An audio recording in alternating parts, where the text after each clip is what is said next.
Hello guys, welcome back to my channel Shri S S N one. तो कैसे हैं आप सब? आशा करते हैं आप सब लोग अच्छे होंगे और खूब मन लगाकर पढ़ाई कर रहे हो।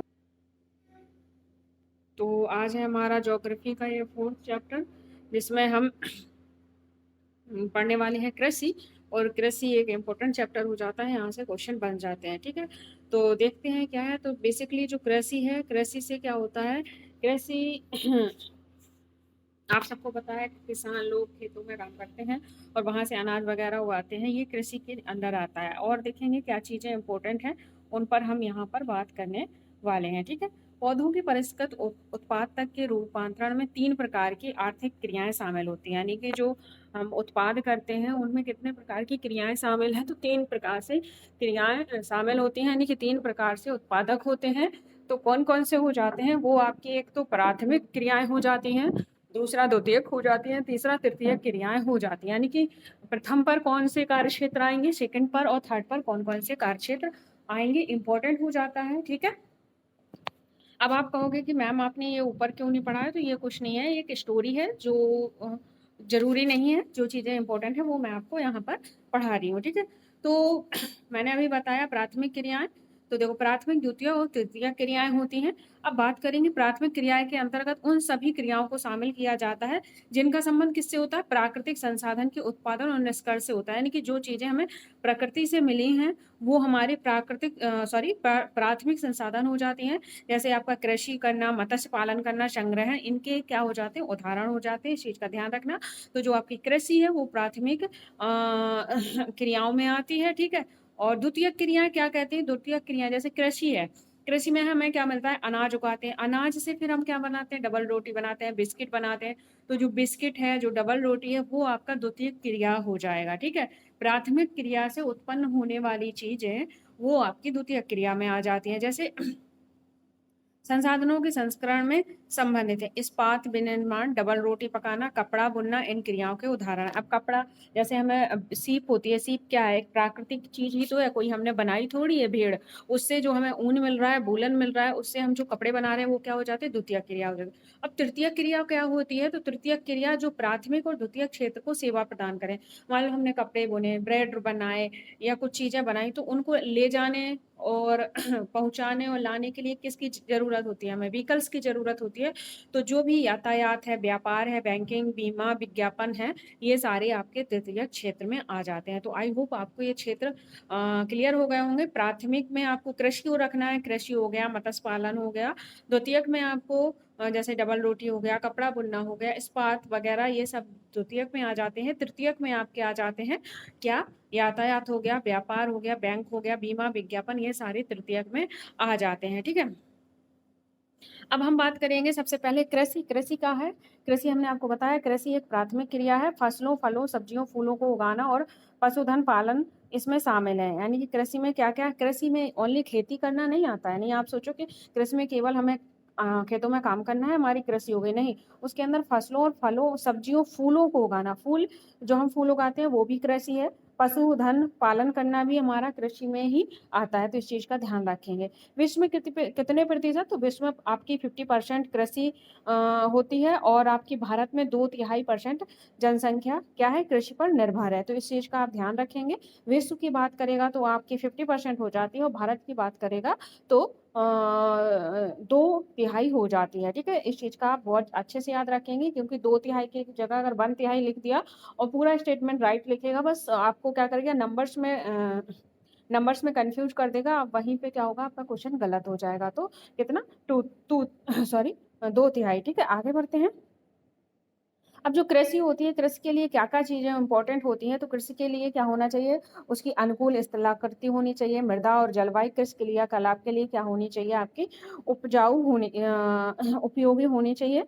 जिस भूमि पर फसलें उगाई जाती हैं वो क्या कहलाती है? कृषि भूमि कहलाती है। ठीक है, अगर कोई पूछे तो कृषि भूमि क्या होती है, तो जिस पर हम फसल उगाते हैं वो हमारी कृषि भूमि हो जाती है। इस चीज का आप ध्यान रखेंगे। ठीक है, आगे बढ़ते हैं। आगे बढ़ने से पहले ये देख लेंगे ये क्या है। ये हमें एक एग्रीकल्चर शब्द दिया गया है। तो एग्रीकल्चर शब्द कहाँ से आया है? तो एग्रीकल्चर शब्द आपका क्या है? लैटिन भाषा का शब्द है। इसे एगर या एग्री, जिसका अर्थ होता है मृदा, और कल्चर, ठीक है, इस चीज का आप ध्यान रखेंगे। एग्रीकल्चर किस भाषा का शब्द है? तो वो लैटिन का है। तो वो किससे निकला है? एगर या एग्री से निकला है, जिसका अर्थ क्या होता है? मृदा और कल्चर। इस चीज का आप ध्यान रखेंगे। आगे बढ़ते हैं।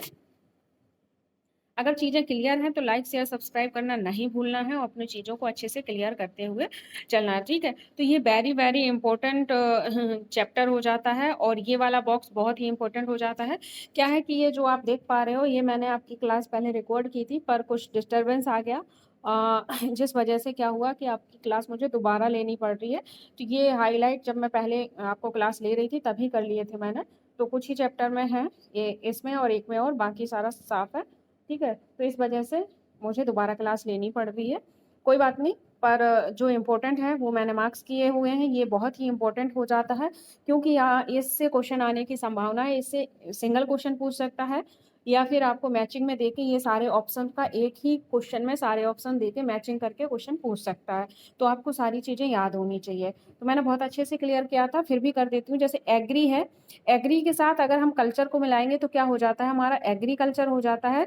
एग्रीकल्चर किसके यूज में आता है? कृषि के, ठीक है। फिर होता है सेरीकल्चर, सेरी को कल्चर से मिला देंगे, सेरीकल्चर बन जाएगा। सेरीकल्चर किसके लिए यूज होता है? तो रेशम उत्पाद के लिए। फिर नेक्स्ट आपका क्या है? PC, PC, PC plus culture, तो पीसी कल्चर, पीसी कल्चर में क्या है? हमें मत्स्य पालन यानी कि मछलियों का पालन। फिर VT culture, VT plus culture, VT culture यानी कि द्रक्षा कृषि यानी कि अंगूर की खेती करना। फिर हॉर्टिकल्चर, हॉर्टिकल्चर में उद्यान कृषि यानी कि वाणिज्य उपयोग के लिए सब्जियों, फूलों और फलों को उगाना आपका हॉर्टिकल्चर में आता है। तो ये वेरी वेरी इंपॉर्टेंट है गाइस, इनको आपको स्किप नहीं करना है, क्योंकि यहाँ से क्वेश्चन पूछा ही जाता है। या तो सिंगल क्वेश्चन पूछ देगा कि जो अंगूर की खेती है किसके अंतर्गत आती है, और इनमें से ऑप्शन दे देगा सेरिकल्चर, पीसीकल्चर, विटीकल्चर, हॉर्टिकल्चर, तो आप विटीकल्चर लगा दीजिएगा। फिर नेक्स्ट आपका मैचिंग का क्वेश्चन दे देगा, और ये सारे ऑप्शन एक साइड ये वाले ऑप्शन कर देगा। फिर आपको इनको मैचिंग करनी पड़ेगी। तो इस तरह से ये चीज़ें क्या होंगी, आपको क्लियर करनी पड़ेंगी। मैं इसे साफ कर देती हूँ, बहुत ही गंदा लग रहा है, ठीक है। अब आप इसे अच्छे से देख लीजिएगा, पर ये बहुत इंपॉर्टेंट है। मुझे ऐसा लग रहा है कि इस बार यहाँ से क्वेश्चन जरूर आएगा, ठीक है। तो आप लोग इसे अच्छे से देख लीजिएगा। आगे बढ़ते हैं, अब देखते हैं कृषि तंत्र क्या होता है, जानेंगे कृषि तंत्र के बारे में। कृषि या खेती को एक तंत्र के रूप में देखा जा सकता है। इसके महत्वपूर्ण निवेश जैसे बीज है, उर्वरक है, मशीनरी और श्रमिक है, ठीक है। इनके जो निवेश हैं, कृषि के जो निवेश होते हैं, इन्हें ध्यान रखना। कृषि के इंपोर्टेंट निवेश में क्या आता है? आपका बीज, उर्वरक, मशीनरी और श्रमिक, यानी कि मशीन और श्रमिक का भी निवेश होता है इसमें कृषि में, ठीक है। फिर क्या कह रहा है? जोताई, बुवाई, ठीक है, जो हल से जोताई करते हैं, फिर हम बुवाई करते हैं। बुवाई और सिंचाई, निराई, इनकी कुछ संक्रियाएं होती हैं। क्या? फिर आपकी सिंचाई हो जाएगी, फिर निराई, इनकी कुछ संक्रियाएं होती हैं। तो इन्हें सीरीज में याद रखना। पहले जुताई करेंगे, फिर बुवाई करेंगे, यानी कि पहले खेतों को जोतेंगे, फिर उसमें बीज डालेंगे, फिर सिंचाई करेंगे, फिर निराई करेंगे, फिर कटाई करेंगे। तो ये आपकी कुछ सीरीज वाइज संक्रियाएं हैं जो आपको पूछ सकता है। तो आपको चीजें क्लियर होनी चाहिए, ठीक है। इस तंत्र के निर्गतों के अंतर्गत फसल, ऊन, डेयरी और कुक्कुट उत्पादन आते हैं, यानी कि इनके अंतर्गत ये सारी चीजें आती हैं। आगे बढ़ेंगे, कृषि के प्रकार, ठीक है। सबसे पहले जानेंगे कृषि के प्रकार क्या होते हैं। उससे पहले हम ये बॉक्स को टैकल करेंगे। ये बॉक्स क्या है? तो ये देखो, निवेश, प्रक्रम और निर्गत, ठीक है। तो निवेश क्या है? तो निवेश में हमारी क्या क्या चीजें आ रही हैं? तो जैसे मशीनरी हो गया, बीज हो गया, रसायन, ये हम क्या करते हैं? इनमें हम पैसा निवेश करते हैं और खेतों में इन चीजों को डालते हैं, तो ये निवेश के हो जाते हैं। फिर फिर क्या है? जो फसल होती है, जो हमें फसल आउटपुट के रूप में मिलती है, वो क्या हो जाता है? हमारा निर्गत होता है। और जुताई, बुवाई, छिड़काव, ये आपके प्रक्रम में आ जाते हैं। तो इस तरह से ये चीजें चलती रहती हैं, ठीक है। एक बार मैं फिर से इसे क्लियर करना चाहूंगी, क्योंकि बहुत ही गंदा लग रहा है। तो निवेश, प्रक्रम और निर्गत को आप ध्यान से पढ़ लेंगे। फिर देखो, भौतिक निवेश और आपका मानवीय निवेश दिखाया गया है। क्या दिखाया गया है? भौतिक निवेश और मानवीय निवेश दिखाया गया है, जो मैं आपको अच्छे से दिखाती हूँ। देखो, मानवीय निवेश और ये भौतिक। भौतिक निवेश क्या होते हैं? जो प्राकृतिक रूप से हमें प्राप्त होते हैं, जैसे सूर्य का प्रकाश हो गया, वर्षा हो गया, तापमान, मृदा ढाल, ये सभी हमें क्या है? नेचुरल मिले होते हैं, ठीक है। मानवीय निवेश क्या हो जाते हैं? जैसे भंडारण, श्रम, मशीनरी, रसायन, ये सब आपके मानवीय श्रम हो जाते हैं, ठीक है। आई होप चीजें क्लियर हो रही होंगी। अब कृषि के प्रकार देख लेते हैं। तो कृषि के प्रकार आपके दो होते हैं, हैं, एक तो आपके निर्वाह कृषि होती है, एक आपकी वाणिज्य कृषि होती है, ठीक है। कौन कौन सी? निर्वाह और वाणिज्य कृषि। तो सबसे पहले बेसिकली सबसे पहले हम क्या पढ़ेंगे, तो हम पहले निर्वाह खेती के बारे में पढ़ेंगे, ठीक है। नंबर 1, निर्वाह खेती। निर्वाह खेती किसे कहते हैं? जो जो क्या होती है, कृषक परिवार की आवश्यकताओं को पूरा करने के लिए की जाती है, यानी कि इसमें कोई धंधा वगैरह नहीं करते। धंधा इन द सेंस कि वो अपना रोजी रोटी के लिए ही, मतलब अपना परिवार पालन के लिए ही ये चीजें करते हैं, कोई व्यापार के लिए ये चीजें कृषि नहीं करते हैं, ठीक है। तो पारिवारिक आवश्यकताओं के लिए किस निर्वहन खेती की जाती है, और पारंपरिक रूप से कम उपज प्राप्त करने के लिए निम्नलिखित स्तरीय प्रौद्योगिकी और पारिवारिक श्रम का उपयोग किया जाता है, यानी कि बहुत ही निम्न स्तर की इनकी प्रौद्योगिकी का यूज करते हैं, और जो परिवार के लोग होते हैं सभी लोग मिलकर इनमें क्या करते हैं, काम करते हैं। और गहन निर्वाह कृषि, आदिम निर्वाह, यानी कि जो निर्वाह कृषि है, ये जो निर्वाह कृषि है इसको फिर हम 2 पार्ट्स में डिवाइड करते हैं। कितने पार्ट्स में डिवाइड करते हैं इसको? 2 पार्ट्स में डिवाइड करते हैं, जिसमें से आपका हो जाता है एक गहन निर्वाह कृषि और दूसरा आदिम निर्वाह कृषि हो जाती है। तो जानेंगे ये क्या होती है गहन निर्वाह कृषि और क्या होती है आदिम निर्वाह कृषि, इस चीज को हम अच्छे से अभी समझने वाले हैं। तो पहले मैं एक बार क्लियर कर दूं कि जो आपकी कृषि है वो 2 प्रकार की होती है। एक आपकी होती है निर्वहन और एक आपकी वाणिज्य, ठीक है। देख पा रहे होगे, एक निर्वहन है, एक वाणिज्य है। फिर निर्वहन खेती के भी 2 प्रकार होते हैं। नंबर 1 निर्वाह कृषि और दूसरी आदिम निर्वाह कृषि, ठीक है। गहन निर्वाह कृषि और आदिम निर्वाह कृषि 2 प्रकार हो जाते हैं। तो पढ़ेंगे आगे। तो गहन निर्वाह कृषि क्या होती है? गहन निर्वाह कृषि क्या होती है जानेंगे।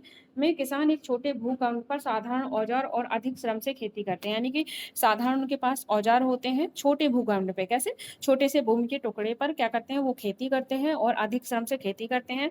अधिक धूप वाले दिनों में युक्त जलवायु और उर्वरा मृद वाले खेतों में एक वर्ष से अधिक बार फसल हो सकती है, यानी कि जहाँ पर अच्छी धूप है, जलवायु है, पानी है, वहां पर हम एक साल में कई फसलें उगा सकते हैं। और यहाँ क्या होता है, मुख्य रूप से चावल की फसल होती है, और अदर फसल में आप देख सकते हो गेहूं, मक्का, दलहन, तिलहन होती है। अब गहन निर्वाह खेती कहाँ पर होती है, तो वे आपकी दक्षिणी और दक्षिणी पूर्वी और पूर्वी एशियाई के सघन जनसंख्या वाले मानसूनी प्रदेशों में होती हैं। तो आपको एक क्या करना है, आपको एक तालिका बनानी है, और उसमें क्या करना है, उसमें आपको ये चीजें लिखनी है। पहले लिखनी है कृषि के कितने प्रकार होते हैं, 2। तो आपको गहन और क्या कहते हैं, गहन और वाणिज्य खेती होती है, ठीक है। हाँ नहीं सॉरी, निर्वाह और वाणिज्य खेती होती है। फिर निर्वाह के आपके पार्ट लिखने हैं, कौन से? गहन निर्वाह और आदिम निर्वाह। अब गहन निर्वाह कहाँ पर होती है और यहाँ कौन सी मेन फसल उगाई जाती है, वो लिखनी है। फिर आदिम के बारे में सेम लिखना है। तो ऐसे करके आपको क्या करना है, एक सूची तैयार कर लेनी है, जिससे आपको क्या होगा, रिवीजन में आपको आसानी होगी और अच्छे से चीजें आपको रिकॉल हो जाएंगी और लर्न हो जाएंगी। क्या होता है, जब हम तालिका बना लेते हैं, ऐसे सूची बना लेते हैं, तो इस तरह से क्या होता है, इनको हम कंपैरिजन करके भी लर्न करते हैं। जब हम कंपैरिजन करके लर्न करते हैं तो हमें वो चीजें लंबे समय तक लर्न रहती हैं, ठीक है। तो आदिम निर्वाह कृषि ये क्या होती है, ये आपकी स्थानांतरण कृषि होती है, यानी कि चलवासी पशुचारण शामिल होता है। स्थानांतरण मतलब आज यहाँ खेती की, कल वहाँ खेती की, इस तरह से ये स्थानांतरण कृषि होती है, एक स्थान से दूसरे स्थान में की जाती है, ठीक है। तो ये आदिम निर्वाह खेती होती है। तो आई होप चीजें क्लियर हो रही होंगी। अगर हो रही हैं तो आपको लाइक, शेयर, सब्सक्राइब करना नहीं भूलना है, और अपने फ्रेंड्स को ये वीडियो जरूर शेयर करना है, ठीक है, जिससे उनको भी फायदा। और हाँ, आपका जो कोर्स है वो आपका टाइमली फिनिश हो जाएगा, बस आप लोग पिछला जो है उसे रिवीजन करते चलिएगा, और मैं ये क्लासें आपको समय पर देती रहूंगी, और आपका कोर्स एग्जाम से पहले फिनिश हो जाएगा, ठीक है। ज़्यादा क्लासेस लेना मेरे लिए पॉसिबल नहीं हो पा रहा था, तो मैं 1 क्लासेस ही ले रही हूँ। जब टाइम मिलेगा तो उस दिन मैं 2 क्लासेस प्रोवाइड करा दूंगी, बाकी आपका कोर्स टाइमली फिनिश हो जाएगा। और जो क्लासें मैं ले चुकी हूँ उनका आप रिवीजन करते रहिएगा, जिससे कि आप ये ना सोचो, क्या होता है कई बच्चे ये सोचते हैं कि सारी क्लासें हो जाए फिर एक बार रिवीजन करूँगा, नहीं ऐसा मत करिए, क्योंकि मैं ज़्यादा क्लासेस नहीं ले पा रही हूँ, मुझे और भी अदर्स वर्क रहते हैं। तो मैं सोच रही हूँ कि आपकी 1 क्लासेस ही लूँगी, और पिछली क्लासेस जो है उनका आप कंटिन्यू रिवीजन करते रहिएगा, ठीक है।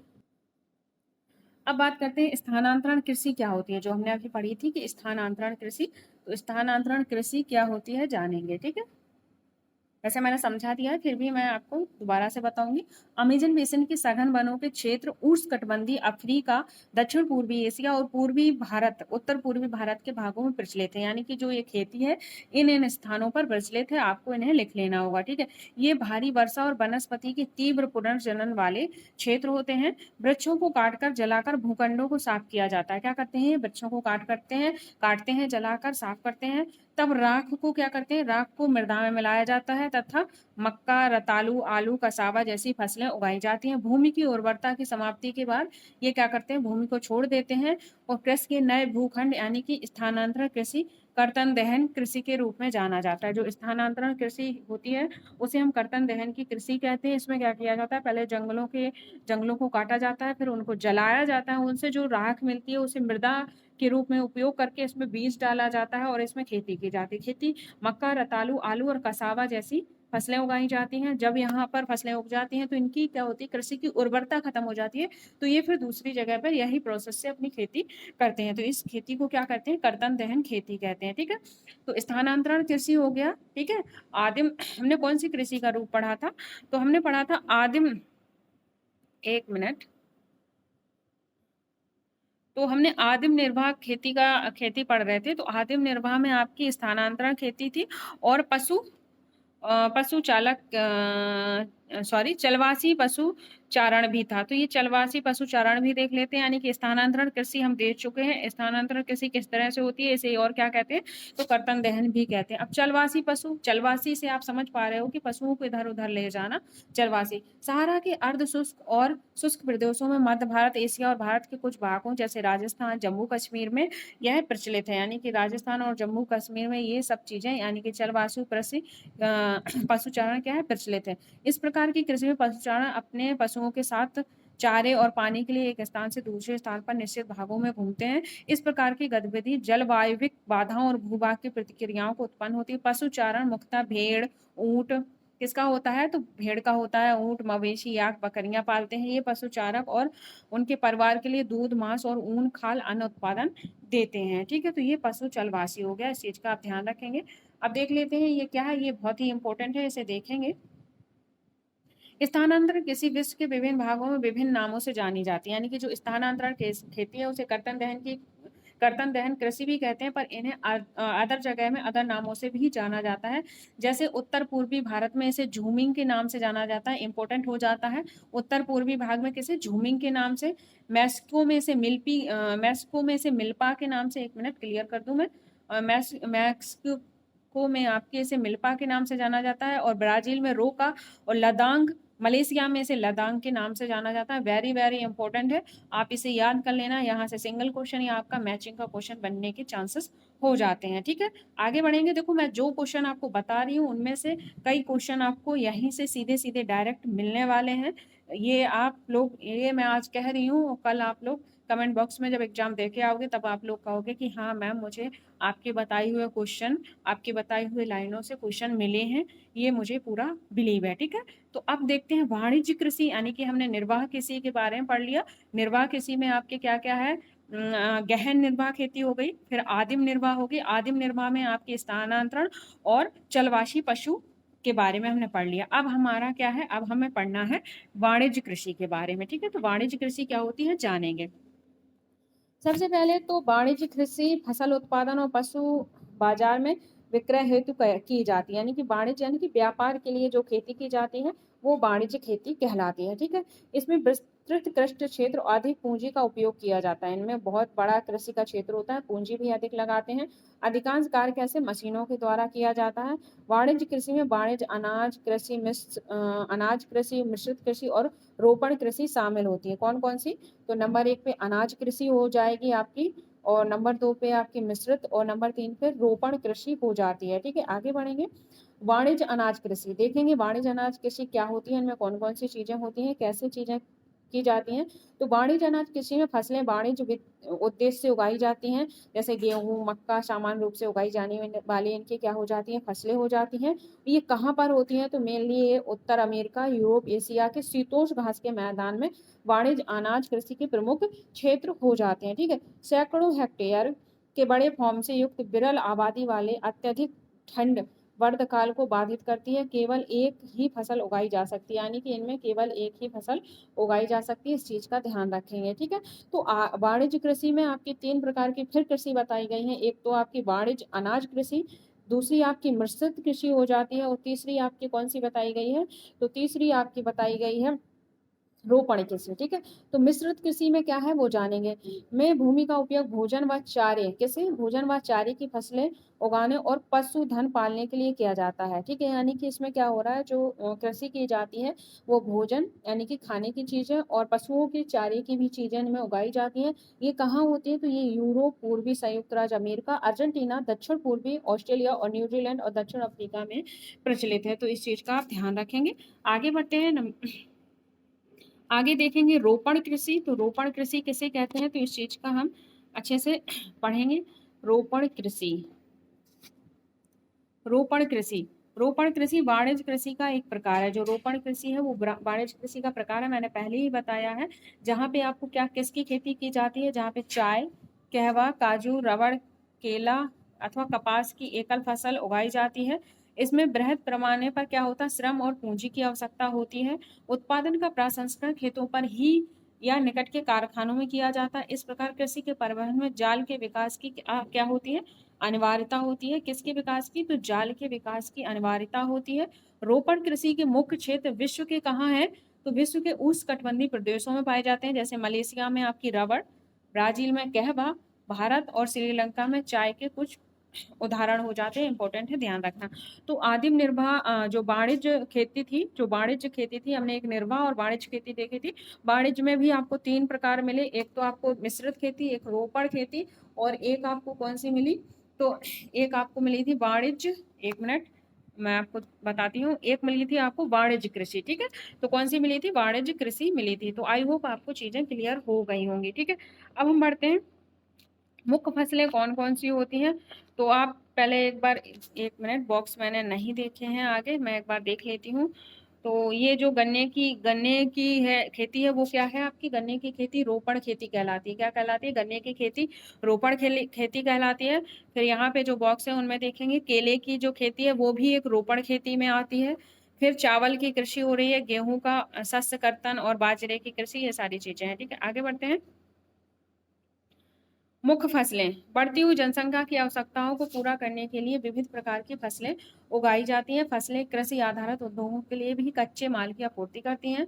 यानी कि जो फसलें हैं वो कच्चे माल की क्या करती हैं, आपूर्ति करती हैं। जैसे गेहूं, चावल, मक्का, बाजार मुख्य खाद्य फसलें हो जाती हैं। ठीक है, जो बाजार में ज्यादातर मांग होती है वो मुख्य खाद्य फसलें हो जाती हैं।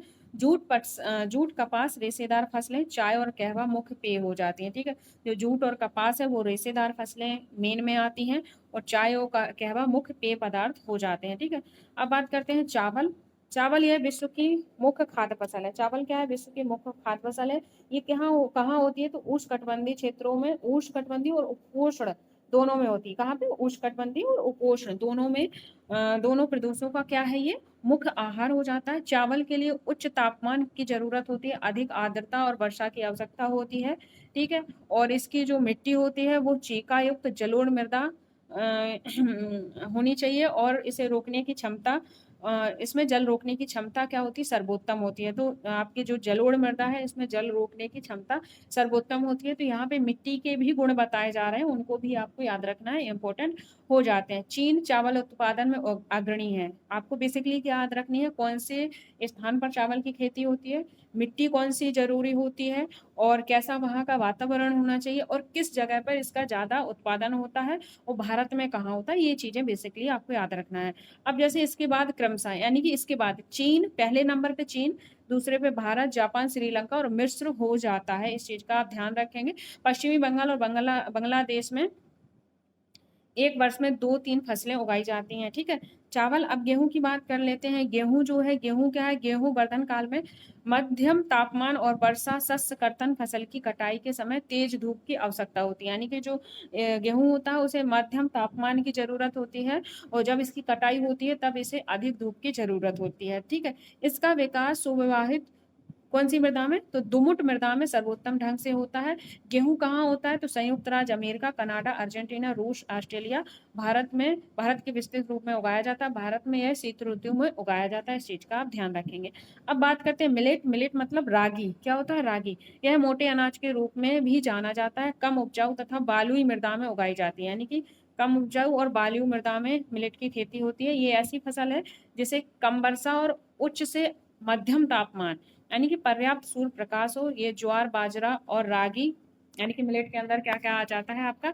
ज्वार, बाजरा, रागी भारत में उगाए जाते हैं। ठीक है, उगाए जाते हैं। और नाइजीरिया, चीन और नाइजीरिया से अन्य उत्पादक देश भी ये चीजें उगाते हैं। अब बात करते हैं मक्का।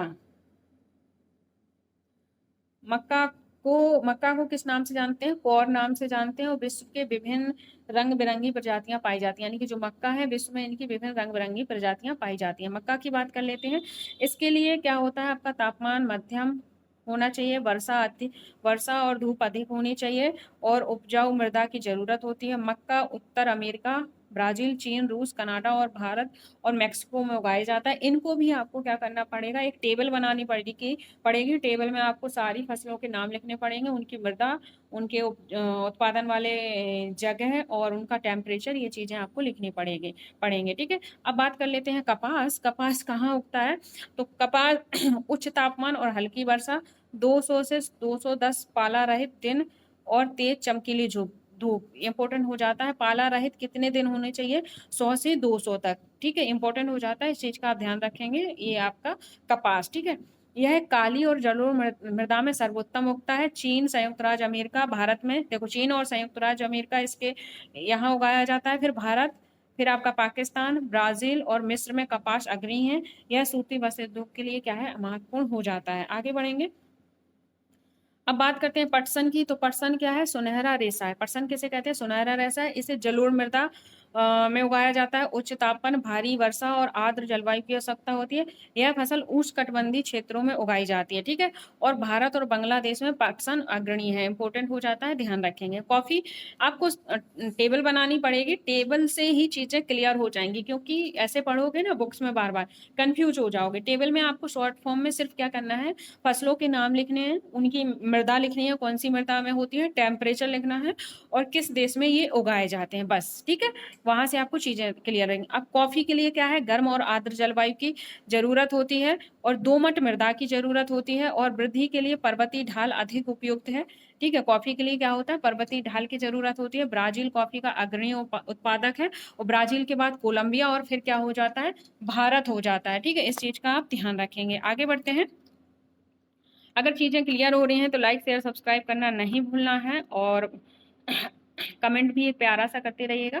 अब बात कर लेते हैं चाय की। तो चाय देखो, इनमें समझाने के लिए कुछ नहीं है, तो इसलिए मैं जल्दी जल्दी से चीजों को जो फैक्ट है उन्हें बताते हुए चल रही हूँ। जहां समझाने की चीजें होती है वहां मैं आपको चीजें समझा देती हूँ। ठीक है, चाय क्या होती है? बागानों में उगाई जाने वाली एक क्या है? पेय फसल है। इसकी कोमल पत्तियों को वृद्धि के लिए ठंडी जलवायु और वर्ष भर में उच्च वर्षा की आवश्यकता होती है। ठीक है, और इसके लिए दोमट मृदा और मंद ढाल की आवश्यकता होती है, यानी कि ढलान की आवश्यकता होती है। पत्ती चुनने के लिए अधिक संख्या में श्रमिकों की क्या होती है? इसमें आवश्यकता होती है। अब कृषि विकास की बात कर लेती हूँ।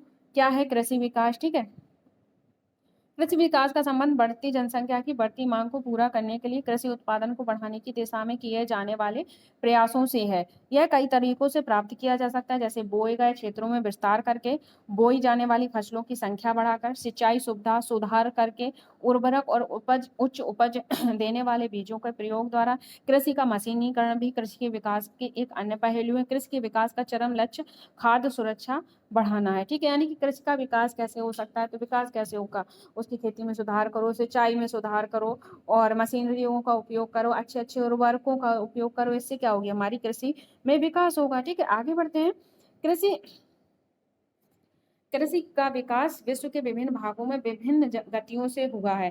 अधिक जनसंख्या वाले विकासशील देश अधिकतर क्या करते हैं? गहन कृषि करते हैं। ठीक है, जो विकासशील देश होते हैं जहाँ अधिक जनसंख्या है वो गहन कृषि करते हैं, और जहाँ छोटी जोतों मतलब खेत जो छोटी जगह जोतने के लिए होती है वहाँ पे आपको जीविका उपार्जन के लिए फसलें उगाई जाती हैं। जहाँ पर बड़ी जगह होती है, जिनके पास बड़े-बड़े खेत होते हैं, वहाँ पर किसके लिए कृषि होती है? तो वाणिज्य के लिए कृषि होती है। जैसे आपका संयुक्त राज्य अमेरिका, कनाडा, ऑस्ट्रेलिया, यहाँ पर वाणिज्यिक खेती देखने को मिलती है। अब हम 2 फॉर्म यानी कि एक भारत का, एक संयुक्त राज्य अमेरिका के वस्तुत अध्ययन की सहायता से विकासशील और विकसित देशों में कृषि के विषय में जानेंगे। यानी कि भारत और संयुक्त राज्य अमेरिका के 2 फॉर्म हैं, उनको हम पढ़ते हैं और जानेंगे कैसे यहाँ पर काम होता है। अब सबसे पहले बात करते हैं भारत का फार्म हाउस, यहाँ पे कैसे चीजें हो रही हैं। तो उत्तर प्रदेश में गाजीपुर जिले में आदिलाबाद एक छोटा सा गांव है। मुन्ना लाल इस गांव का एक छोटा किसान है, जिसके पास कितनी 1.5 हेक्टेयर का एक फॉर्म है। उसका आवास मुख्य गांव में। वह अधिक उपज देने वाले बीजों को बाजार से वर्षों के एकांतर पर खरीदता है, ठीक है। और उसकी भूमि उर्वर है और वह वर्ष में कम से कम 2 फसलें कर लेता है, यानी कि उसकी खेती अच्छी है और वर्ष में वो 2 खेती कर लेता है। गेहूं, चाल, दालें उगाता है। किसान अपने मित्रों और बुजुर्गों के साथ सरकारी कृषि अधिकारियों से कृषि कार्यों के संबंध में क्या करता है? सलाह लेता है। वह अपने खेतों की जुताई के लिए भाड़े पर ट्रैक्टर लेता है। अधिक उसके कुछ मित्र अभी भी बैलों के साथ खेतों को जोतने को परंपरागत विधि का प्रयोग करते हैं। समीप के खेत में एक नलकूप है, जिसे वह अपने खेतों में क्या कर सकता है? पानी या सिंचाई कर सकता है, ठीक है। तो ये फॉर्म के बारे में बताया जा रहा है। फिर क्या कह रहा है? मुन्ना लाल के पास 2 भैंसें हैं, मुर्गियां हैं। वह निकट के शहर में स्थित सहकारी भंडार में दूध बेचता है। वह वहाँ का एक सदस्य है। सहकारी समिति उसके जानवरों के लिए चारे के प्रकार, पशुधन स्वास्थ्य की सुरक्षा उपायों और कृत्रिम गर्भाधान के संबंध में भी सलाह देती है, कि जो सहकारी समिति है वो इन चीजों की उन्हें सलाह देती है। कृषि के विविध कार्यों में परिवार के सभी सदस्य उसकी सहायता करते हैं। कभी कभी वह बैंक और कृषि सहकारी समिति से बीजों की उपज वाली किस्मों और औजारों को खरीदने से क्या कर लेता है? ऋण भी ले लेता है। ये भारत की कृषि के किसान जो है उनके लिए ये सुविधाएं भारत में उपलब्ध है। ये चीजें बताए जा रहे हैं। तो ये सारी चीजें यहाँ बताई गई हैं। इंपॉर्टेंट नहीं है, इसलिए मैंने आपको मेन चीजें समझा दी हैं। अब आप बात करते हैं संयुक्त राज्य अमेरिका की, ठीक है। यहाँ एक फॉर्म है, यहाँ पे क्या चीजें चल रही हैं। तो यहाँ क्या करते हैं ये लोग? यहाँ फॉर्म औसतन भारतीय फॉर्म की तुलना में बड़ा है। कितना है ये? 250 हेक्टेयर का है, ठीक है। यहाँ पर मक्का, सोयाबीन, गेहूं और चुकंदर उगाई जाने वाली महत्वपूर्ण फसलें हैं। संयुक्त राज्य अमेरिका मध्य पश्चिम में स्थित आयोवा राज्य का एक किसान जो होरन के पास 3 हेक्टेयर, कितनी 300 हेक्टेयर जमीन है, वो संसाधन इस आवश्यकता को पूरा करने के लिए, नुकसान पहुंचाने और पीड़कों का नियंत्रण करने के लिए पर्याप्त उपाय किए जाते हैं। कहाँ पर? तो वहां पे इन चीजों की उपयोगिता है। प्रयोगशाला में जांच के लिए भेज, यानी कि अगर समय समय पर मृदा के नमूनों को मृदा परीक्षण प्रयोगशाला में जांच के लिए भेजता है कि उसके पर्याप्त पोषक है या नहीं, यानी कि जो मृदा है उसे जांच के लिए वहां भेजा जाता है कि उसके अंदर कोई पोषक तत्व बचा है या नहीं। अगर नहीं है तो उनके लिए क्या करे जाएंगे? उपाय किए जाते हैं, ठीक है। परिणाम जो हो रहा है कि वैज्ञानिक उर्वरक कार्यक्रम की योजना बनाने में मदद करते हैं। उसका कंप्यूटर उपग्रह से जुड़ा हुआ है, जो उसे उसके खेतों की यथार्थ तस्वीर देता है और रासायनिक उर्वरकों और कीड़ानाशकों को आवश्यकता अनुसार प्रयोग करने में उसकी मदद करता है। वह ट्रैक्टर के बीज बोने की मशीनों, समतलक, संयुक्त हार्वेस्टर और थ्रेसर का उपयोग करता है, ठीक है। जो संयुक्त राज्य अमेरिका में वो इन चीजों का उपयोग करते हैं। और विविध संक्रियाओं में करता संबंधी विविध संक्रियाओं में करता है। अनाज स्वचालित अन्न भंडार में संचित किए जाते हैं अथवा बाजार उपकरणों, मार्केट एजेंसियों में भेजे जाते हैं। संयुक्त राज्य अमेरिका में किसान एक व्यवसाय की तरह काम करते हैं, ना कि खेतिहर किसान की तरह, ठीक है। जो हमारा भारत है वहाँ पे किसान खेतिहर की तरह, यानी कि उन्हें अपने आजीविका के लिए खेती करनी होती है। और जो संयुक्त राज्य अमेरिका, वहाँ पे एज अ व्यापारियों के तौर पर खेती की जाती है, ठीक है। अब हम देखते हैं इस चैप्टर में हमने क्या क्या चीजें पढ़ी हैं, उनको फिर से क्लियर करते हैं। सबसे पहले हमने कृषि के प्रकार पढ़े थे। तो कृषि के प्रकार आपके एक तो निर्वाह खेती थी और एक वाणिज्य खेती थी। अब निर्वाह खेती के भी 2 रूप थे, एक आपकी गहन निर्वाह खेती थी और एक आपकी आदिम निर्वाह खेती थी, ठीक है। ये पढ़े थे। फिर आदिम निर्वाह के भी 3 रूप थे। आदिम निर्वाह के 3 रूप थे। पहला था आपका वाणिज्य कृषि करके कुछ था। फिर एक आपका मिश्रित कृषि था और एक आपका रोपड़ कृषि था, ठीक है। तो ये आदिम निर्वाह के प्रकार थे, ठीक है। तो इसको आप ऐसे, जैसे मैं ये शॉर्ट में ग्राफ बना रही हूँ, तो ऐसे भी आप बना लेंगे जिससे कि आपको चीजें क्लियर हो जाएंगे, ठीक है। यहाँ पर कृषि के प्रकार 2 टाइप के होते हैं। निर्वहन खेती हो जाती है। निर्वहन के 2 प्रकार होते हैं, गहन और आदिम। आदिम के फिर 3 प्रकार हो जाते हैं। वाणिज्य कृषि नहीं, कुछ और था, एक बार देख लेना, मुझे रिकॉल नहीं हो रहा। और 2 आपके यहाँ पे मिश्रित और क्या, रोपण कृषि। फिर बात करते हैं वाणिज्य कृषि। वाणिज्य कृषि के भी 3 प्रकार थे। एक तो आपकी क्या थी, एक आपकी कौन सी थी, वाणिज्य कृषि के 3 प्रकार थे, कौन कौन से थे ये आप मुझे बताइए, कौन कौन से थे, मुझे क्लियर नहीं हो रहा, तो 1 मिनट रुक जाइए। वाणिज्य कृषि के भी 3 प्रकार थे। तो आदिम कृषि में तो स्थानांतरण कृषि और चलवासी कृषि आती है। 1 मिनट, मिस्टेक हो रही है जो मैं क्लियर करना चाहती हूँ, वाणिज्य अनाज कृषि में, ठीक है, चलो कोई नहीं, मैं आपको फिर से क्लियर करती हूँ। तो सबसे पहले आपका क्या है, सबसे पहले कृषि के प्रकार निर्वहन और वाणिज्य कृषि। निर्वहन के 2 प्रकार हैं, गहन निर्वहन और आदिम निर्वहन।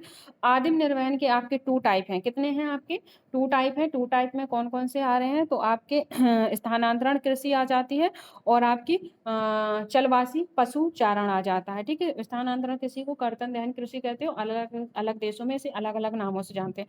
फिर आपकी बात की थी वाणिज्य कृषि में 3 प्रकार की हो जाती है, एक तो वाणिज्य कृषि और दूसरी मिश्रित कृषि और रोपण कृषि। तो ये 3 प्रकार वाणिज्य कृषि के हो जाते हैं। तो मैंने आपको कृषि के प्रकार बता दिए, कहाँ कहाँ कौन सी कृषि होती है, ये आपको एक टेबल बना के लिख लेना है और ऐसे करके चीज़ों को आप अच्छे से याद कर सकते हो, ठीक है। तो आई होप आपको चीज़ें क्लियर हो गई होंगी। अगर चीज़ें क्लियर हुई हैं तो लाइक शेयर सब्सक्राइब करना ना भूलें और अपने फ्रेंड को ये क्लासेस शेयर करें जिससे उन्हें भी इस सीरीज का लाभ मिले। और अच्छे से पढ़ाई करिए, कुछ दिन ही बचे हैं, खूब मन लगाकर पढ़ाई करिए और अपना सीटेट क्लियर करिए। So thank you guys, take care and bye bye.